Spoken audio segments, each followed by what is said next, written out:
विधानसभा निवडणुकीपूर्वीच आता धनगर समाज पुन्हा एकदा अनुसूचित जमातीच्या आरक्षणाच्या अंमलबजावणीसाठी आक्रमक झालेला आहे। आज पंढरपूरमध्ये आरक्षणाचा भंडारा उधळून या आंदोलनाला सुरुवात झालेली आहे। आज शेकडो धनगर बांधव आमरण उपोषणाला बसणार आहेत। मला सांगा काय असणार आहे? गेले अनेक वर्ष लढा सुरू आहे पण यश मिळत नाही। निवडणुकीपूर्वीचा हा पुन्हा एकदा लढा पंढरपुरातून उभा राहतोय। आजपर्यंतचे सगळे लढे पंढरपुरातूनच सुरुवात झाली पण आता सुद्धा पंढरपुरातूनच याची सुरुवात होती आणि हा निर्णायक लढा ठरणार आहे का? धनगर जमातीच्या प्रत्येक गोष्टीसाठी पांडुरंगानं नेहमीच आम्हाला आशीर्वाद दिलेला आहे। आमचा घात केला तो इथल्या प्रस्थापित राजकीय व्यवस्थेनं आणि म्हणून पुन्हा एकदा शेवटच्या आर नाही तर पारच्या लढाईसाठी आम्ही पंढरीरायाच्या चरणी आलेलो आहोत। घटनेच्या बेसिक स्ट्रक्चर डॉक्ट्रिनमध्ये आमचा उल्लेख आहे। आम्ही आदिवासीच आहोत। हजारो वर्षांची आमची कागदपत्र आदिवासी आहे। विश्वरत्न डॉक्टर बाबासाहेब आंबेडकरांनी आमचा अंतर्भाव ज्या संदर्भ ग्रंथांच्या माध्यमातून घटनेमध्ये केलेला आहे त्यामुळे आम्ही आदिवासी आहोत। इथल्या भामट्या राज्यकर्ते व्यवस्थेनं आम्हाला विनाकारण त्या ठिकाणी उपेक्षित ठेवलेलं आहे आणि म्हणून हा लढा आता निर्णायक अवस्थेमध्ये एसटीचं आरक्षण घेतल्याशिवाय इथून आम्ही थांबणार नाही। आणि जर आम्हाला दिलं नाही तर धनगरी हिसका काय असतो तो या पुढच्या कालावधीमध्ये महाराष्ट्रातल्या 6ची 6 प्रस्थापित पक्षांना या ठिकाणी दाखवण्यात येईल। हे निर्णायक आंदोलन आहे। स्वातंत्र्यानंतर धनगर समाजाचा आरक्षणाचा लढा सुरू झालेला आहे आणि या 5 वर्षात प्रत्येक पक्षाने सत्ता भोगली। मग अडचण कुठे आहे अंमलबजावणी करण्यासाठी? मुळात धनगरांच्या आरक्षणाचा प्रश्न हा जगातला एक महत्त्वाचा गंभीर प्रश्न आहे। याच्याकडे कोणी लक्ष द्यायला आज तयार नाही। खरं तर हा प्रश्न इनोमध्ये जाण्यासारखा प्रश्न आहे। त्याचं कारण असं आहे की या महाराष्ट्रामध्ये जवळपास 2 ते 2.5 कोटीची संख्या आहे आणि आरक्षणाचं तत्त्व हे लोकसंख्येच्या प्रमाणात असतं। त्यामुळं 2.5 कोटीच्या लोकसंख्येला 3.5% आरक्षण आम्हाला 89मध्ये मिळालं।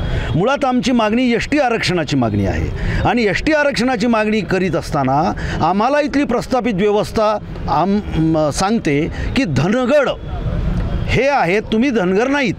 मग आमचा हा प्रश्न या व्यवस्थेला आहे आपल्या लोकशाही चॅनलच्या माध्यमातून की धनगड नावाची जमात या देशात अस्तित्वात आहे का? महाराष्ट्रात अस्तित्वात आहे का? स्वर्गात अस्तित्वात आहे का? नरकात अस्तित्वात आहे का? युरोपात अस्तित्व आहे का? अफगाणिस्तानमध्ये अस्तित्वात आहे का?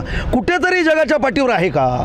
मग राष्ट्रपतीच्या सिग्नेचरनं ज्या वेळेला ठराव दोन्ही सभागृहामध्ये संमत होऊन आरक्षण जारी होतं याचा अर्थ काय आहे? याचा अर्थ काका कालेलकर आयोगाच्या नंतर 56 नंतर ज्या पद्धतीनं आरक्षण लागू झालं तेव्हापासून धनगरांच्यावरती या ठिकाणी अन्याय अत्याचार होतो आहे। त्याच वेळेला जर धनगरांच्या पोराला आरक्षण मिळालं असतं तर विधिमंडळामध्ये आमची संख्या वाढली असती, पार्लमेंटमध्ये वाढली असती, अ आणि ब दर्जाचे अधिकारी वाढले असते, मोठ्या वेगानं समाज हा मुख्य प्रवाहात आला असता। माझी सरकारला या निमित्तानं भूमिका सांगायची आहे। 2 कोटीच्या संख्येला या मुख्य प्रवाहापासून बाजूला करून तुम्ही महाराष्ट्राच्या विकासाचं स्वप्न पाहू शकता का? आणि म्हणून 10 वर्षाची सवलत आम्ही या सरकारला दिलेली आहे। आम्हाला पहिल्याच वेळेला सांगितलं होतं आम्हाला तुम्ही सरकारमध्ये बसवा, पहिल्याच पार्लमेंटमध्ये आम्ही तुम्हाला आरक्षण देऊ। आमचा अभ्यास पूर्ण झालेला आहे। मग 10 वर्ष तुम्हाला लागतात अभ्यासाला। याचा अर्थ असा आहे की धनगरानं कपाळाला भंडारा लावलेला आहे, तो मेंढ्यांच्या मागे फिरतो। गोरगरीब रानावनात भटकणारा आमचा समाज आहे, तो काहीही करू शकत नाही, त्यांना गृहीत धरलं जातं आहे। यावेळेला मात्र आम्ही तरुणांनी ठरवलेलं आहे पांडुरंगाच्या पायाशी एकतर आमचे मुर्दे पडतील नाहीतर आम्ही आरक्षण घेऊ, याच्यापेक्षा आम्ही हटणार नाही। कारण धनगराची जात ही हटणारी नाही, हा आमचा इतिहास आहे। नक्कीच प्रत्येक पक्षाने सत्ता भोगली, मग नक्की जे प्रस्थापित म्हणताय आरक्षणाचा मारेकरी कोण आहे? कोणी आरक्षण मिळू दिलं नाही? स्पष्ट सांगतो, यशवंतराव चव्हाण असतील, शरदचंद्रजी पवार साहेब असतील किंवा देवेंद्र फडणवीस साहेब असतील, यांची वेळोवेळी सरकार आली चुकीची शिफारस जी केली आमची कधीच मागणी नव्हती की आमचा समावेश करा। जर आपण बघितलं असेल शरद पवार साहेबांच्या सरकारने शिफारस केली केंद्राकडे की ह्यांचा अनुसूचित जमातीमध्ये समावेश करावा। चुकीची शिफारस करून पुन्हा 1981ला 78ला शिफारस केली, 81ला ती माघारी घेतली। आमच्या धनगर जमातीच्या बाबतीमध्ये कसा छळ सुरू आहे बघा।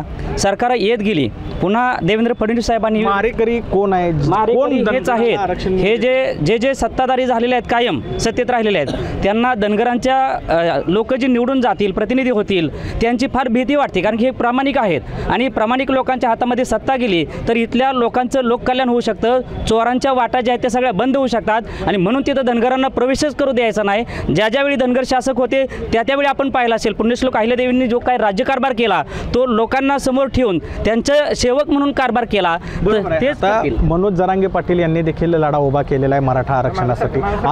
आजपासून धनगर समाज पुन्हा लढ्यामध्ये उतरतोय. काय भूमिका असणार आहे? तुम्ही अनेक आंदोलनं केलीत पंढरपूरमध्ये.